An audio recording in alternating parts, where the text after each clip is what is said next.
জামাই কেমন আছেন? দেখি খুব ভালো।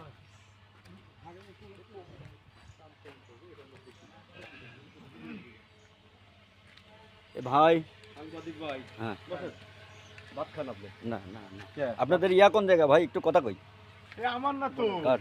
এই ভাই বড় ভাই, আমাদের এটা সুধানগর। তাই হেকিম কে আপনি? হ্যাঁ বলেন, আমি নিজেই। না তাই বলতেছি যে হেকিম আপনি নিজেই। হ্যাঁ, ভাত খাবে, ভাত বাড়তো। না না, ভাত খাবো না, আজ 2-3 দিন দেখতেছি। আসেন নাই তো, 2-3 দিন আসি প্রোগ্রাম। এটা এটা বাংলাদেশের গণপ্রজাতন্ত্রী বাংলাদেশ মাননীয় প্রধানমন্ত্রী জননেত্রী শেখ হাসিনার উদ্যোগ। এটা ব্যবসা শস্য শিল্প সারা বাংলাদেশ ব্যাপী না, পৃথিবীর বিশ্ব স্বাস্থ্য সংস্থা, এই স্বাস্থ্য সংস্থা এবং গ্রাম বাংলায় প্রত্যন্ত এভাবে তো আসলে সমস্যা নেই আপনার, আমি নিচেরটা ধরি নেই।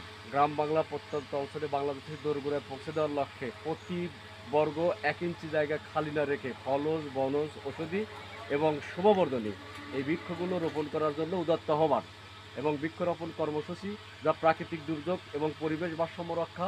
আবার ফলজ প্রোডাক্ট, যদি আমরা ফলজ গাছ লাগাই, একদিকে পুষ্টির উপাদান বাড়বে, আর একদিকে অর্থনৈতিক স্বাবলম্বী হবে এবং স্বাস্থ্যের দিক থেকে রক্ষা পাবে। এছাড়াও যে ঔষধি বৃক্ষগুলো আছে, যদি আমরা রোপণ করতে পারি, অর্থনৈতিকভাবে স্বাবলম্বী হব। একদিকে যে আমাদের স্বাস্থ্য খাতের যে ক্রাইটেরিয়া, যে ক্রাইসিসগুলো আছে, এগুলো দূরীভূত হবে।